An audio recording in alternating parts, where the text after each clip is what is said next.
Para masabi ng isang henerasyon, ng isang kasabihan, kailangan napatunayan na ito sa buhay, through trial and error. Kaya daw, ang nakikinig sa mga kasabihan, makakaiwas sa maraming kamalian.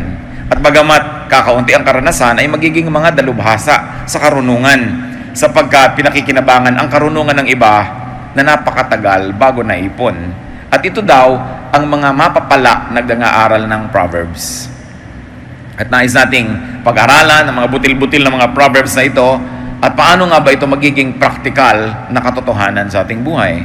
So Proverbs are for wisdom, for discipline, for righteousness and justice, for decision making, especially of young people who lack experience, and for understanding words of insight. Sayang ang mga matatalinong mga salita na hindi naiunawaan, because wise words are codes and they have to be decoded. Sayang yung mga mahalagang mensahe kung hindi naman pala pakikinabangan dahil hindi naintindihan. At ngayon, ang nais nating bigyan ng pansin, Proverbs 1:7. The fear of the Lord is the beginning of knowledge, but fools despise wisdom and discipline. Ang paggalang daw at pagsunod kay Yahweh ay pasimula ng karunungan. Ngunit walang halaga sa mga mangmang ang aral at mga saway. In this case, the Tagalog version is superior to the English version because the English version only says, the fear of the Lord. Akala mo tuloy yung fear na takot na nanginginig ka, umiiwas ka, ayaw mo sa Diyos. Subalit, pag pinag-aralan natin yung original language, ang ibig sabihin lang nung fear na yun ay reverence. Kaya nung Tinagalog, sinabing ang paggalang at pagsunod. Na sa English version ay fear lamang yon. That's why many people who rely only on the English version sometimes miss the point. Merong napakalaking advantage sa Tagalogin ang Hebrew, sapagkat ang salitang Hebrew po ay pinsan ng Tagalog. Marami silang mga similarities, marami silang paraan ng construction na magkamukha, at maraming madaling pagkaunawaan kung sila ang nagtatalastasan, Hebrew and Tagalog, kesa sa English. Kaya napapansin nyo siguro, mas madalas tayong gumagamit ngayon because finally, I found a Tagalog version that is very, very faithful to the Hebrew and even to the Greek and superior to the English renditions, at least most of the English renditions. So what is the foundation of knowledge? Kung sinasabing, let's start from the very beginning, if you're going to read ABC, if you're going to sing Do, Re, Mi, pero kung magiging matalino daw ang tao, ang umpisa niyan is fear of the Lord. And remember, when we say fear, we don't mean yung cringing in fear, yung nanginginig ka sa takot, iniiwasan mo, ayaw mo. Paggalang, reverensya, pitagan, ang pinakamagandang translation niyan. Fear of the Lord. Ang tunay daw na karunungan nagsisimula sa pagpipitagan sa Diyos. So those who would like to be knowledgeable, especially those who like to be wise, must first begin with respect, with reverence, or paggalang nga. Deference to the Lord. Pagsasaalang-alang consideration. Halimbawa, let's consider respect for one's parents and elders. Sa isang normal na pamilya, hindi ka naman takot na takot sa magulang mo, pero meron kang reverence. Respect for one's parents and elders. Kung kumakain sila at kasabay ka, hindi ka basta-basta lang tumatayo, iniiwan mo na lang sila sa mesa. Respect.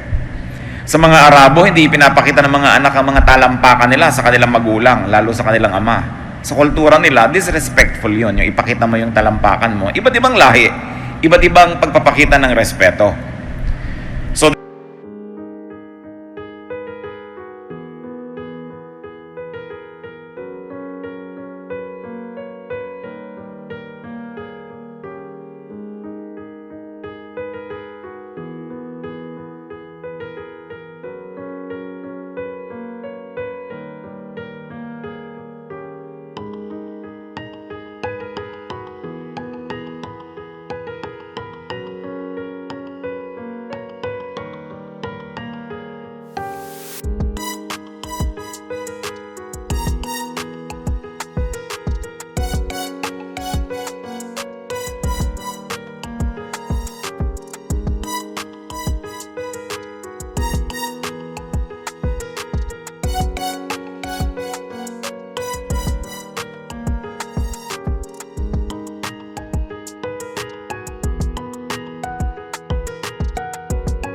There is respect for one's superiors, for colleagues.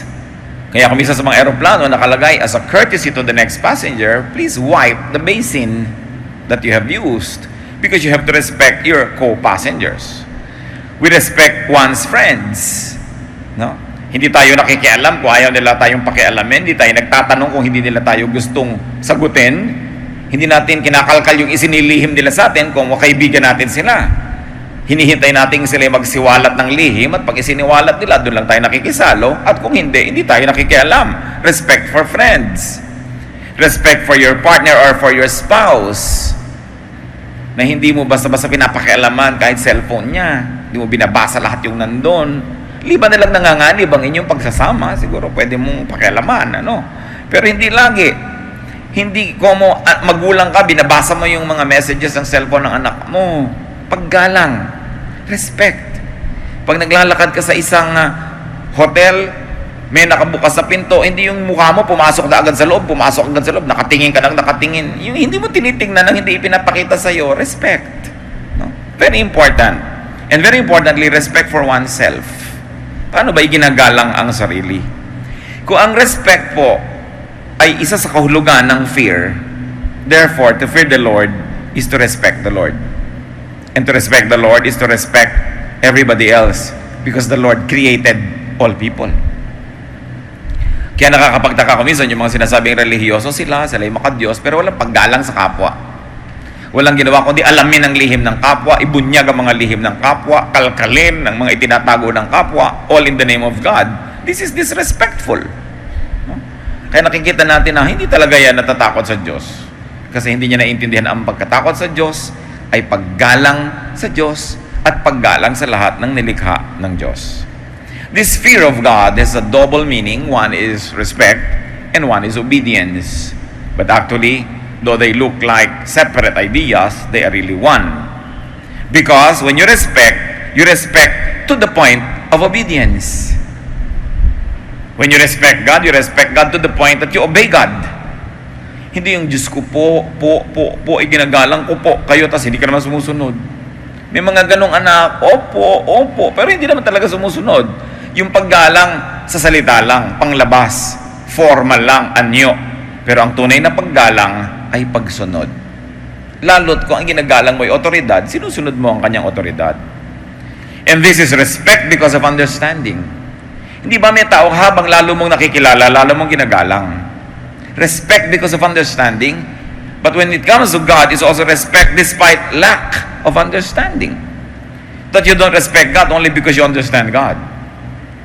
That you respect God in spite of your lack of understanding. Kasi God siya Pagsunod dahil sa respeto, na dahil na rin sa pag-unawa. At pagsunod dahil sa respeto kahit kulang sa pag-unawa. Ganyan ang mga matitinong mga anak kahit hindi nila laging naiintindihan yung policy ng mga magulang nila, sumusunod na lang sila out of respect. And then later on, when they become wiser because of age, they will say, tama pala ang nanay ko, tama pala yung tatay ko, buti na lang sumunod ako at ako nailigtas sa maraming pagkakamali. Dahil sinasabi nga nitong Proverbs, ang mga kabataan, ang mga hindi dalubhasa ay magiging parang dalubhasa sa karunungan, makinig lang sa mga kawikaan. So what else is a form of obedience? Obedience that defines man's do's and don'ts. When we fear God, when we respect God, when we obey God, this respect and obedience translates into practical do's and don'ts. What you do, what you don't do because of your respect for God. Isipin natin mga kapatid, anong ginagawa natin dahil lang sa respeto natin sa magulang natin? Ano yung hindi natin ginagawa dahil lang may respeto tayo sa kanila? What do we do and not do because of our respect for our superiors and colleagues, friends, or our partners and our spouses? So the foundation, the basic building block of knowledge is respecting God. And this is respecting God to the point of obedience. Sino ang taong dudunong? Sino ang taong marunong? Yung gumagalang sa Diyos at tuloy-tuloy ang paggalang sa pagsunod sa kalooban ng Diyos. Yun ang marunong. Ang totoo, yun ang magiging marunong. Bakit? Kasi sa pagsunod mo, doon mo lang malalaman na tama ang Diyos Paano mo magiging mapapatunayan na tama siya na hindi ka naman sumunod muna? Katulad ng recipe, pag binasa mo yan, tapos nabuo yung cake, nabuo yung niluto mo, tsaka mo lang malalamang tama pala yung recipe. Pero hindi mo malalaman yun kung hindi mo muna sinunod. Merong instruction ang isang binili mong equipment. Sinunod mo, umandar yung equipment, nalaman mong tama kasi sumunod ka. Paano mo ngayon malalamang tama ang Diyos? Alam niyo yung laging nakikipagtunggali sa Diyos, laging lumalaban, o laging may conflict sa Diyos, kasi hindi pa lang talaga sumusunod. Dahil kung susunod ka, malalaman mong totoo. Ngayon, sumusunod, kalahati lang ang puso, hati ang loob. Sumusunod, mabigat ang paa. Sumusunod, nagdadabog, masama ang loob. Hindi mo rin makikita. Susunod na rin lang tayo, gawin mo na with pleasure. Ilubos-lubos na. Buuin na ang loob, at nang sa ganun, makuha natin yung blessing. To obey God. Now, how do we apply this concept, fear of God? Because fear of God must be the beginning of consciousness. Ang pagkamulat ng isang isip ay dapat nagsisimula sa pagkatakot sa Diyos. Tinranslate nung kanta na banal na takot. Ibig sabihin, hindi yung takot na takot, kundi may paggalang, may respeto. Pag nagsisimula ka ng isang bagay, ang una mo nang iisipin, para ka maging talaga matalino, ano naman kaya ang sasabihin ng Diyos tungkol dito? Ano ba ang point of view ng Diyos tungkol dito? You begin with that. Because fear of God must be the beginning of consciousness. And if you want to really begin with consciousness, bata. Iba yung pinapalaki mo ang bata na may pagkakilala na at paggalang at pagsunod sa Diyos. Sabi sa Deuteronomio 6:6-7, ang mga utos niya itanim ninyo sa inyong puso. Ituro ninyo ito sa inyong mga anak. Pag-aralan niyo ito sa inyong tahanan, sa inyong paglalakbay, sa inyong pagtulog sa gabi, at sa inyong pagbangon sa umaga. Talagang drill. Talagang araw-araw, gabi-gabi, hapon-hapon, minu-minuto, laging itinuturo sa mga bata. Kasi iba pag nauna sa isip ng bata ang pagkakilala sa Diyos. Nandun ka na, nauna ka na. Paano ka papapalitan ng iba? Maligaw man ang batang ito, konti lang. Madapa man yan, babangon din agad. Magkamali man, matutuwid din kasi nauna yung tama eh. Kawikaan 22:6, ituro sa bata ang daang dapat niyang lakaran. At hanggang sa paglaki, di niya ito malilimutan. Kung itinuturo natin sa bata ang mga tama, especially the first 7 years, if you like to extend it, the first 10 years, panalo ka na. Wala na makakaagaw sa batang yan dahil nauna ka na eh. Para rin yung pagmamahal, kung minsan, di ba, kung sino yung nag-alaga, yun ang mahal. Kung minsan, hindi nga yun ang biological parent, pero hindi nagpalaki. Sumulpot man yung biological parent galing sa ibang planeta, hindi na niya maaagaw ang pag-ibig ng batang ito kasi nauna ka na eh. So ano ngayon ang mangyayari pag inuna mo yung pagkakilala sa Diyos, the fear of God, the respect for God, obedience to God? Hindi ka na dapat mag-alala. Ano kaya ang gagawin ng anak ko pag nag-high school siya, pag nag-college siya, pag tumanda siya? Nakatanim na yung salita ng Diyos eh. Siyempre, maganda kung may follow-up, maganda kung patuloy itong napapalago. Pero yung gumawa ng tamang assignment, itinuro ang tama sa bata sa simula pa lang, yan ang nakakapag-relax pagtanda. Pero yung mga tamad na magturo, hindi nagturo ng nagturo, yan ang hindi makakapahinga, matanda na lang yan, hanap pa ng hanap sa mga anak, sa mga presinto, sa morgue, sa ospital, sa mga sementeryo, dahil hindi na una ang turo. Sa inyo na magpapalaki pala ng mga bata, unahan. Pero huwag yung laging, huwag kang iinom ng coke, magagalit si Jesus. Yung mga katamaran ng pagpapaliwanag kung ba't hindi siya nyo gustong painumin, sinasangkalan lagi ang Diyos. Ayan, magagalit ang God. Pag may pastor, magagalit si pastor, huwag kang kumain ng ganyan. Yung panakot, ang mga tao, panakot ang Diyos, panakot yung pastor, panakot yung mga religious leaders. It's the wrong way to approach this. Because people equate God and people equate things that are belonging to God with fear. Alam niyo, mga tamad na magulang yan. Pastor, pag sabihin mo nga anak ko, at tikas-tikas ng ulo niya, ikaw kasama nung lumaki, ba't ako pagsasabihin mo dyan? It only tells me how lazy you are na magturo. Di ba? May mga magulang nakakapanliit kung pwede lang akong mag-disappear. Kaharap yung bata, Pastor, ang tikas ng ulo niyan, pagsabihan nyo. Hindi talaga titino yung ganung bata kung ganun yung magulang. Walang tactfulness, walang diplomacy, pinapahiya yung bata. Huwag lang siyang sisisihin yung bata. Anong inaasahan mo magiging ugali ng batang ito? Kung ganyan nga yung magulang. Marami kung ganyan. Gusto kong dapurakin ng sampal yung mga nanay na, ito pang anak ko, ano ka? Ulan na to. Ikatabi. Yung nanay ang gusto kong bigtihin dahil kaganyan yan, di kasi marunong magpalaki. No? Sabi nga ni Balagtas, yan ay problema ng dapat magturong tamad na magulang. Unahin ang pagtuturo. And fear of God must be the standard for ideas. Fear of God must be the standard for deeds. May ginagawa ka, uunahin mo agad yung fear of God. May kinalaman ba ang Diyos sa ginagawa ko, sa iniisip ko? Pero gusto kong bigyan ng diin mga kapatid, hindi ito takot ang pinag-uusapan. Galang, respeto. Kasi wala yung negative feeling. Awit, 111, 10. Ang pagsunod at paggalang kay Yahweh simula ng karunungan. Doon nagsisimula ang lahat. No? Kaya hindi pwedeng alisin mo yung mga salita ng Diyos sa pagtuturo. Aalisin mo yan sa equation. Pero hindi siya dapat ipinagdudot-dutan sa mga bata. Tuloy, negative ang attitude nila.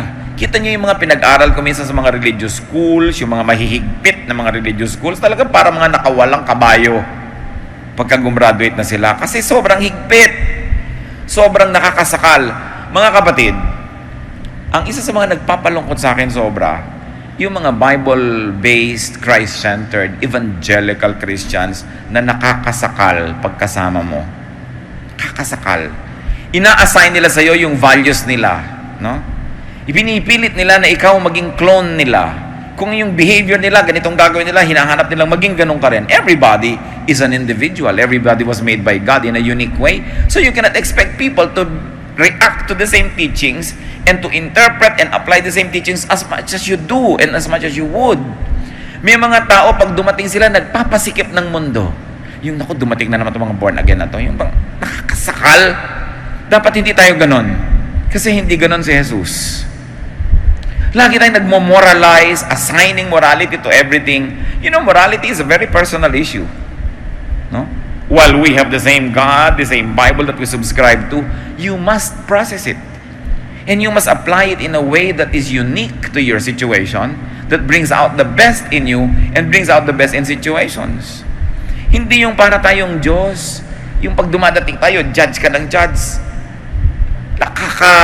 Lungkot na ganyan. Alam nyo, napakarami mga tao, dapat sana napalapit na sa Diyos kung hindi lang nakakapaso ang maraming Christians. What we must learn is to be steadfast in our sense of morality, but not to inflict it on others. Let them process their own application of these spiritual things. So kailangan, ang pagsunod at paggalang, doon nagsisimula ng karunungan. So, anong ibig sabihin yan? Gumagalang ka kay Yahweh, gumagalang ka sa Diyos. Ang Diyos nga gumagalang sa tao Iginagalang nga niya yung will ng tao, hindi nga niya iniiba yung will ng tao Hindi nga siya nang iiba ng tao hanggang yung tao willing magpaiba Tapos ikaw iibahin mo lahat ng tao sa paligid mo, papaandarin mo sa iyong tugtog, sa iyong kumpas. Hindi na yan paggalang sa Diyos. Kasi hindi na yan pagsunod sa kanyang halimbawa. Remember, fear is to obey and to follow the example of God. Halimbawa, you know that the king reigns, an example of a ruler, no?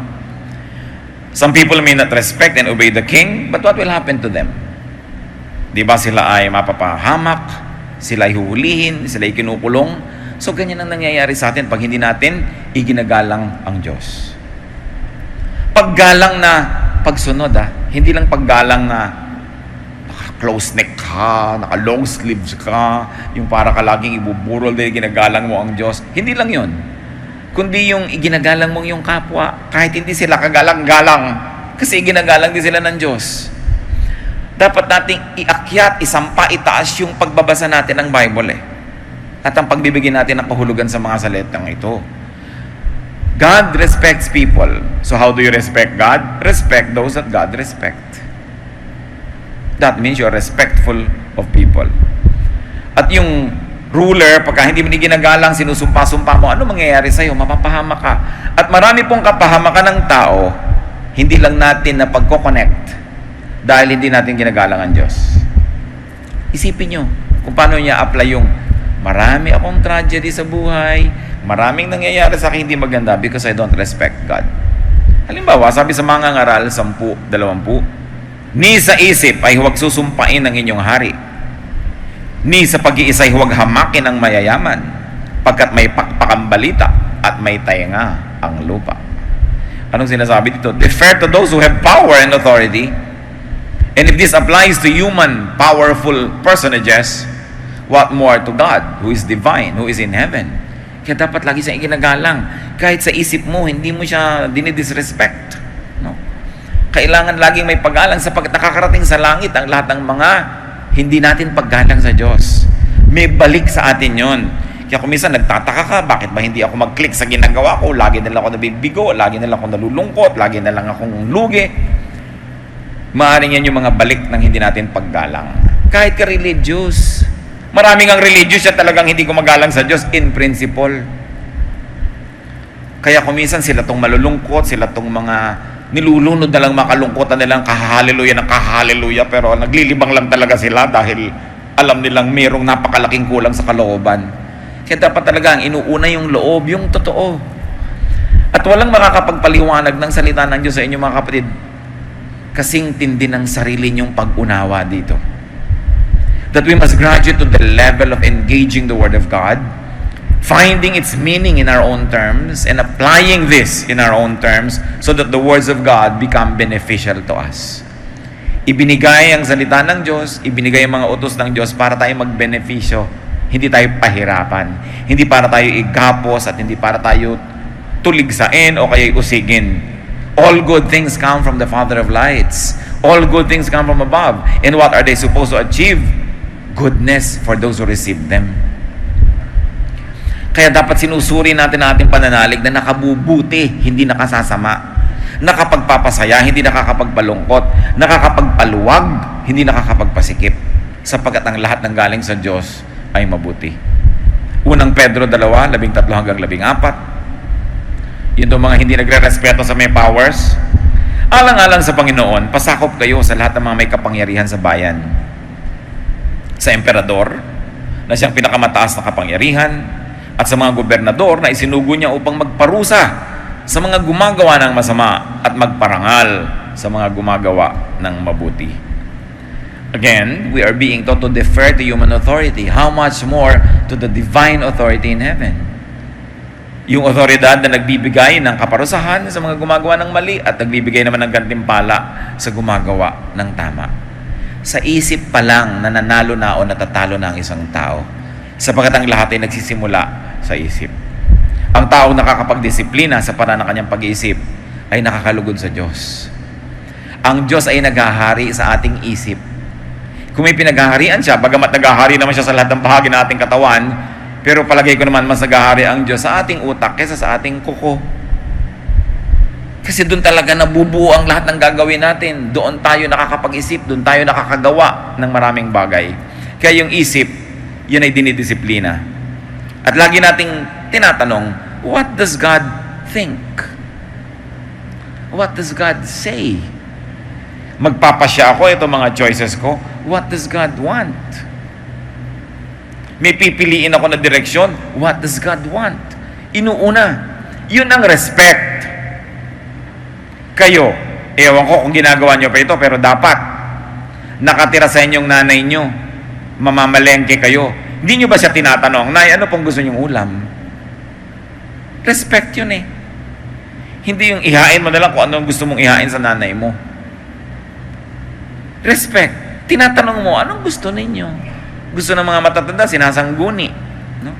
Pero hindi mo na ba sa babaliwalayan at yan ang napakalaki ngayong heartache ng matatanda. Hindi na sila tinatanong. Lalo't hindi na sila yung kumikita. Lalo't hindi na sila yung maraming alam dahil yung computer, mas marami ng alam. Pero may respeto ka. At kung may respeto tayo sa tao, may respeto tayo lalo sa Diyos. Mas madalas, nire-respeto natin yung tao kasi kitang-kitang nandyan, pero nalilimutan natin yung respect for God. Yung sumasangguni ka, may gagawin ka, magtatanong ka man lang, ano bang gusto niyo, Lord? Saan ba tayo pupunta? Ano ba sa mga trabahong choices na ito ang tatanggapin ko? Alin ba sa mga negosyong ito ang aking gagawin? Alin ba sa mga manliligaw na ito ang aking tatanggapin? No, hindi yung gusto mo na lang lagi. Nagtatanong ka. Tapos ang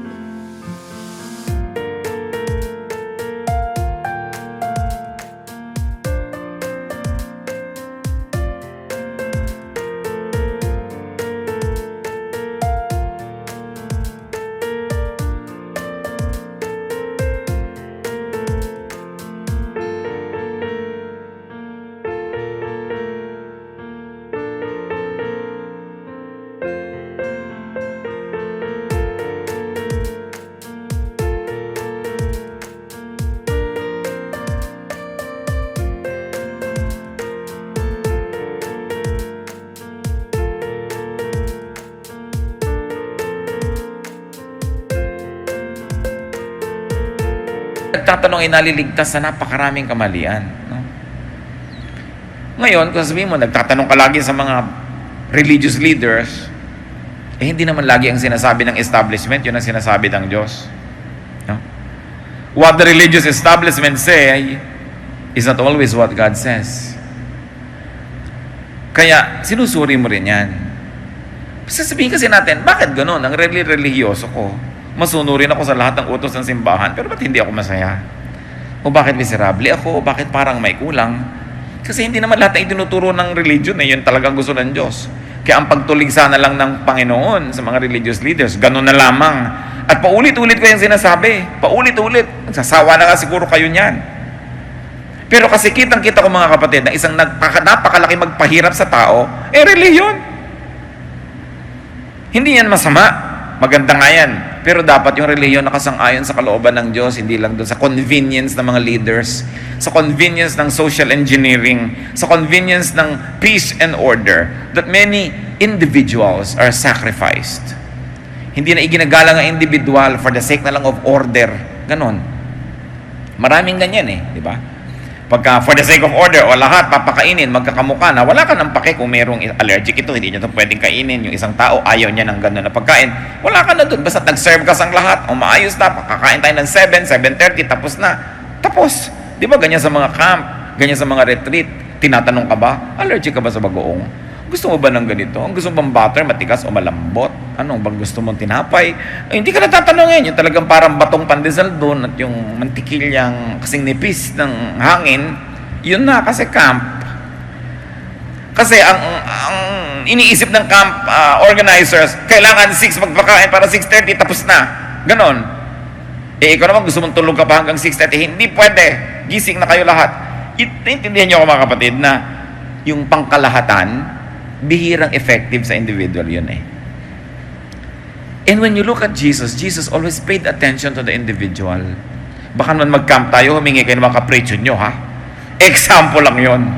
Ganun talaga pag-camp, lalo't mura, no? Wala nang masyadong individualization ang mga serving. Pero, paandarin nyo yung imagination nyo. Ganun ang society.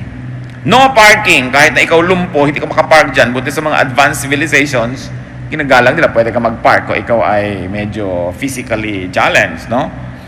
Pag sabing ganito yan, wala silang pakialam sa'yo, basta sumunod ka para madalian yung mga namumuno. Ganon din sa church. Para lang madali ang buhay ng mga namumuno. Ganito, ganyan, ganyan, ganyan. Hindi ganon si Jesus. No? Tinuligsan niya yung katigasan ng loob ng mga religious leaders sa pag-accommodate sa mga individuals.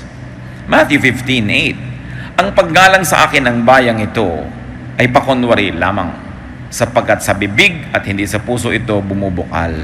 Sinong tinutuligsa? Bayang Israel. Nasabi nila sila ay bayang pinili, bayang makadiyos. Pero sabi, hindi. Hanggang bibig lang yung mga yan. Hindi totoo. Mateo 23:15. Kahabag-habag kayo, mga tagapagturo ng kautusan at mga Pariseo, mga mapagkunwari. Nilalakbay ninyo ang karagatan at ginagalugan ng buong daigdig. Makahikayat lamang kayo ng kahit isang hentil sa pananampalatayang Hudyo. Ngunit, kung ito'y mahikayat, ginagawa nyo siyang masahol pa kaysa sa inyo. Kaya't lalong may dahilan para siya'y parusahan sa impyerno. Si Jesus ang nagsasalita. Sino tinutilig sa Kanya? The religious leaders of His time. Sabi niya, malas ang dapuan ninyo.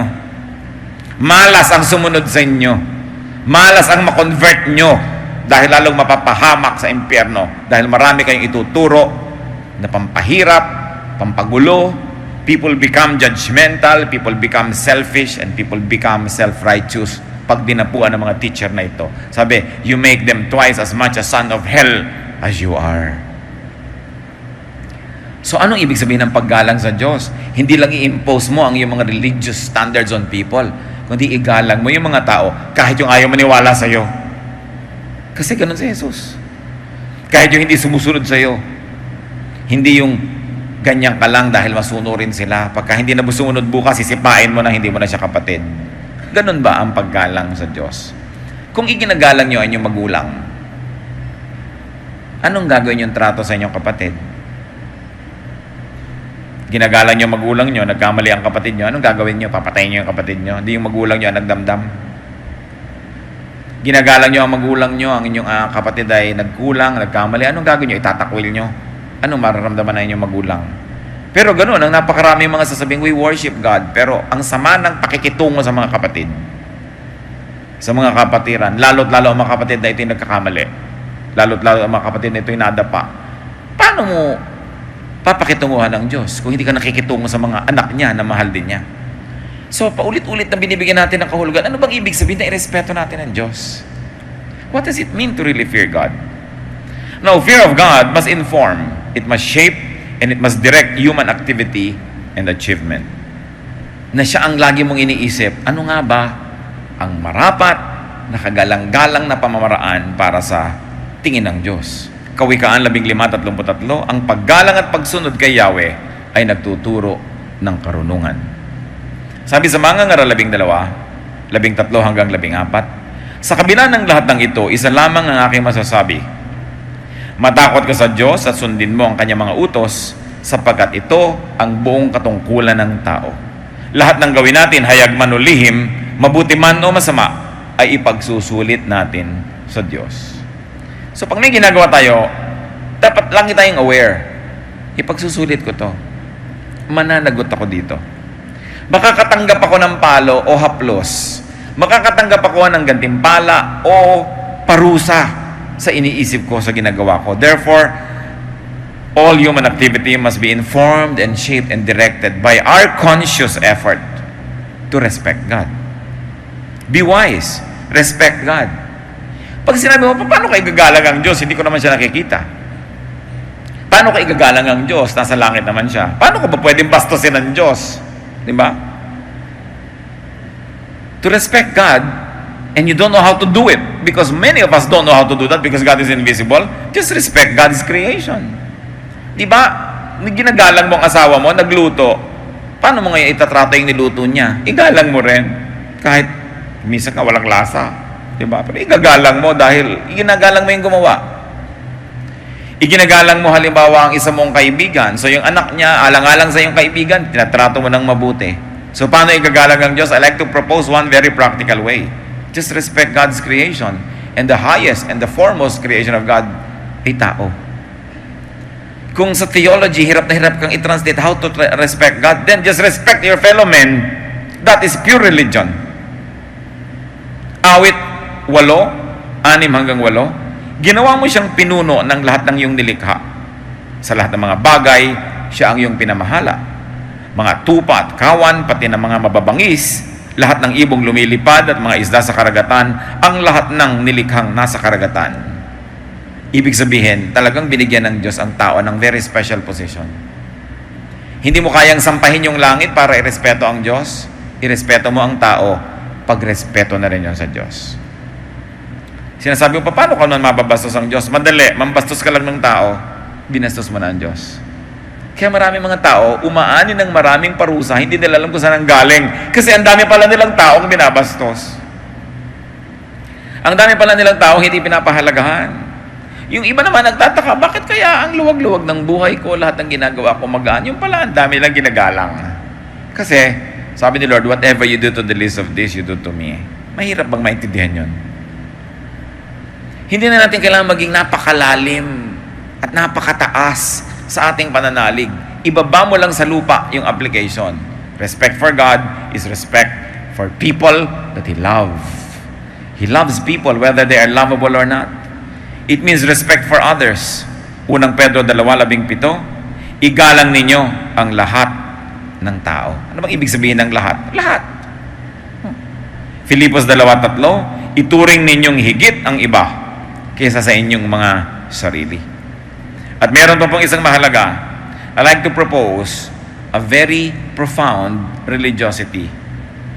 Respect yourself. Kahit sa ulo mo ang lahat ng verses, if you don't respect yourself, then you don't respect God who created you.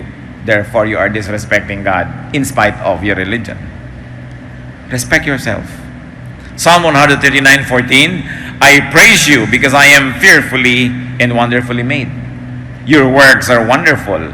I know that full well. Pag pinipintasan ninyo, minamaliit, hinahamak ang inyong sarili, iniinsulto nyo ang Diyos. Kasi nilikha niya kayo eh. Di ba kung minsan merong pintor, pinintasan mo ng pinintasan, yung ginawa niya, di siya yung sinasaktan mo nun. Merong gumawa ng isang bagay, floral arrangement, hindi mo in-appreciate, di yung gumawa nun ang nilalapastangan mo. Napakarami sa atin mahilig mag self-depreciation. Ganito lang ako, ano lang ako. Yung hindi ako maganda, pangit ako, maliit ako, negrita ako, kulot ang aking buhok, bobo lang ako, mahirap lang ako, probinsyana ako, yung mga ganyan-ganyan. Tapos hallelujah ka ng hallelujah, nako, walang talab yung hallelujah mo. Iniinsulto mo ang sarili mo, tapos puri ka ng puri sa Diyos. Hindi mo alam, bastos mo lang sa Diyos doon dahil ginawa ka, tapos pinipinta sa sarili mo, tapos hallelujah ka ng hallelujah. Walang talab yun, mamamalat ka lang. Huwag naman, good morning myself, you are beautiful. Hindi naman gano'n, ano? Dahil sobra namin sa kabilang dulo. Pero humanap ka ng maipupuri, na ipagmamapuri, at ipagmamalaki, at ipagpapasalamat ako sa iyong sarili. Kasi hindi ka naman isang malaking pagkakamali ng Diyos. Madalas lang sinusukat natin ating sarili sa panukat ng iba, sa panukat ng advertising, sa panukat ng kung ano-anong standard. Kaya tuloy tayong lumulungkot. Sukatin mo ang sarili mo sa panukat ng Diyos. Nilikha kang ganyan, hindi ka mistake. At habang hinahanap mo yung lugar mo, habang ina-appreciate mo kung sino ka, kung ano yung talent mo, doon mo lang mahahanap ang tamang lugar mo sa mundo. Doon ka magiging mahalaga, doon ka sasaya, at doon ka magiging mabunga. 1 Corinthians 6:19, hindi ba ninyo alam na ang inyong katawan ay templo ng Espiritu Santo na nasa inyo at ipinagkaloob ng Diyos sa inyo? Hindi na ninyo pag-aari ang inyong katawan. So, ibig sabihin, kahit ikaw, wala kang right na sirain yung katawan na yan. Kahit ikaw, wala kang right na yan ay maliitin sapagkat yan ay tahanan ng Espiritu ng Diyos. To respect yourself is to respect God. To respect yourself, therefore, is to be wise. So, diyan tayo ngayon mag-focus mga kapatid, di ba? Respect God. Na ngayon, sinabi na natin, respect for God is respect for self, among many things. So, do not degrade yourself for many reasons. One is for desire. Do not degrade yourself because of your desire for things. Huwag ninyong papabayaan mga kapatid na hamakin ninyo ang inyong sarili dahil lang sa inyong mga gustong makamit, mabili, maging inyo, makamkam, maangkin. Maraming mga tao, magkaroon lang halimbawa ng kotse, nagpakahamak-hamak na.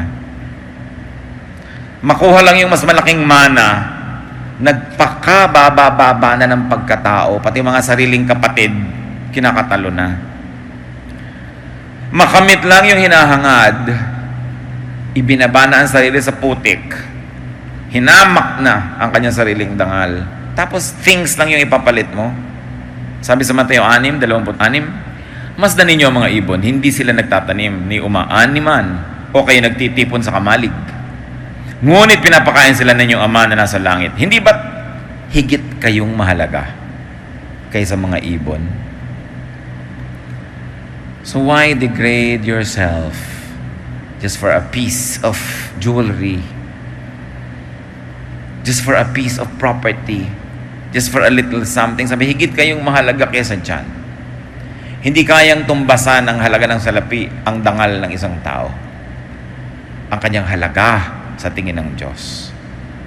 Mateo 6:31 hanggang 32. Kaya't huwag kayong mag-alalang baka kayo kapusin sa pagkain, inumin o damit. Hindi pa mga hentil na nababahala tungkol sa mga bagay na yan.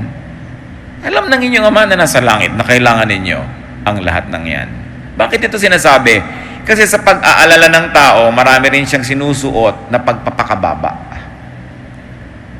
Sa kanyang mga insecurity, sa kanyang mga worries, hinahamak-hamak din niya ang kanyang sarili sa paghahanap niya ng security, sa paghahanap niya ng sagot sa kanyang mga pangangailangan.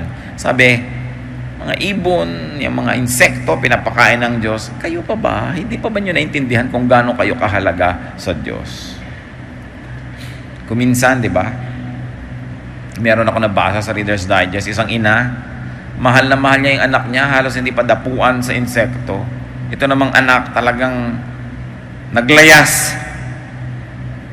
Nawala ngayon, nakuha siya ng mga masasamang tao, ginawa siyang prostitute, nakagapos siya doon, ginagahasan na kung sino-sinong tao, halos hindi pa kainin, halos hindi makakaligo.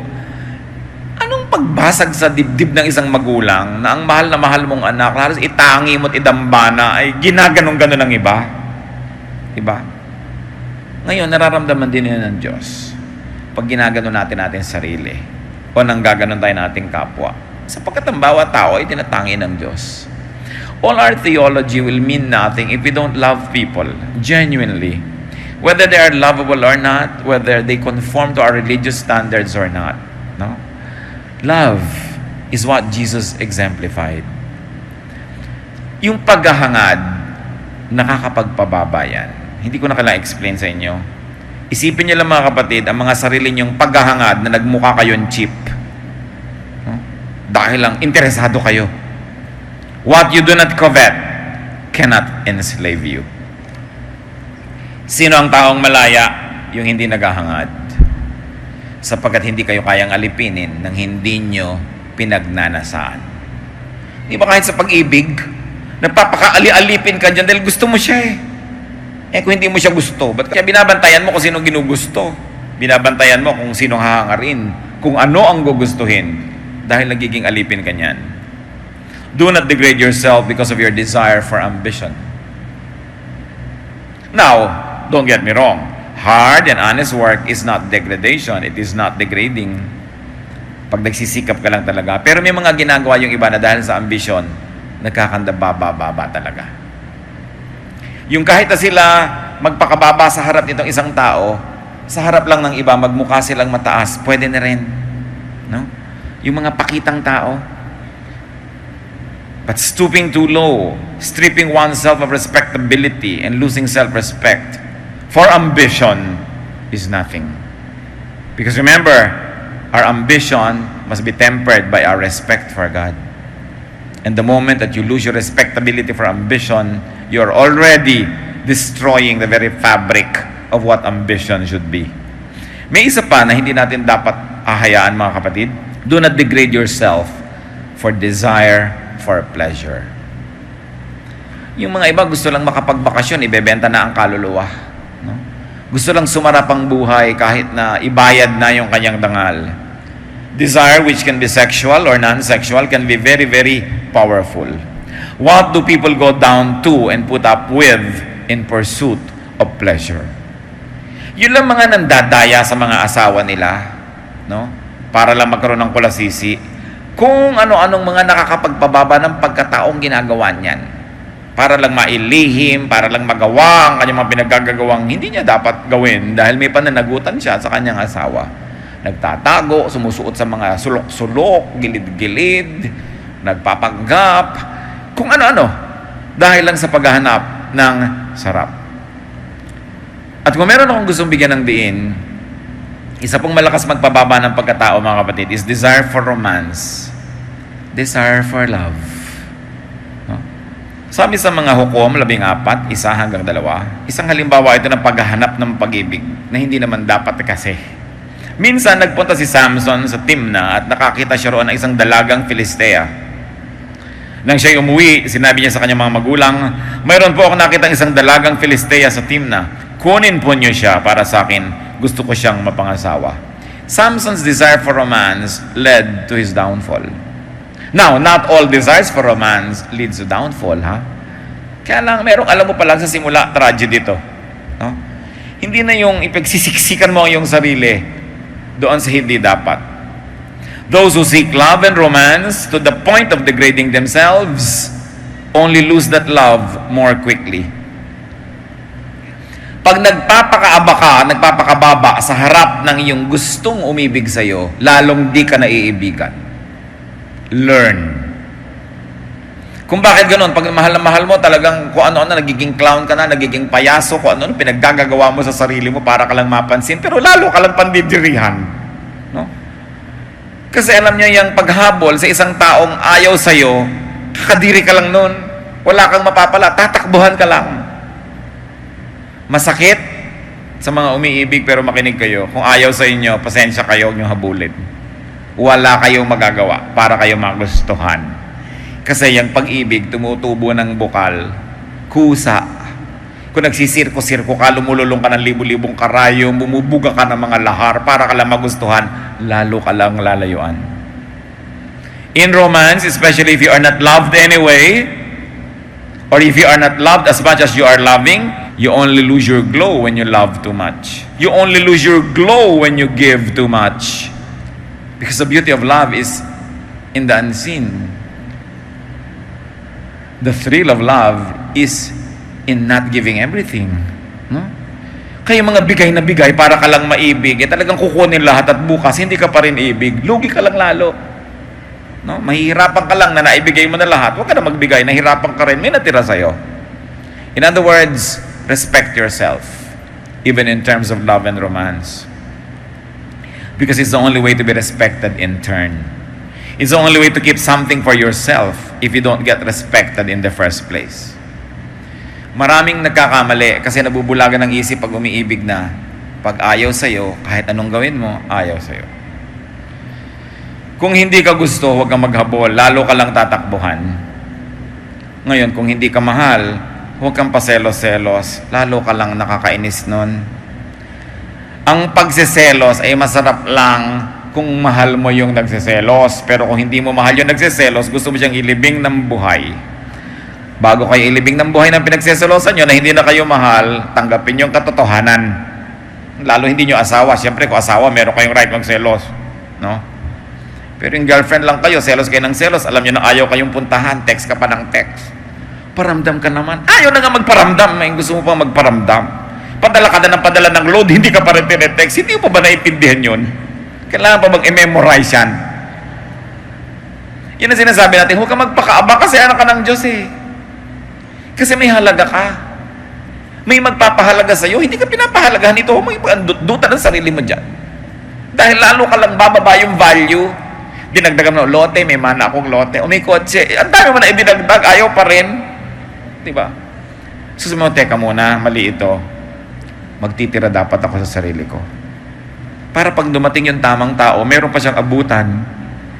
Diba? Mahirap na wala na siyang inabot, nasalagtakan na, wala na. Hindi ka mahal, huwag mong ipagpilitan. So, masakit po yan. Oo nga, pero hahabol-habol ka, wala rin naman mangyayari. Lugi ka sobra. Kung ayaw sa'yo, huwag isik-pagsiksikan. This means respect for God eh. Nako-connect nyo, mga kapatid. Because God respects you. God wants you to respect yourself.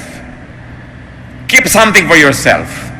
Keep the Spirit of God in you respectable and respected.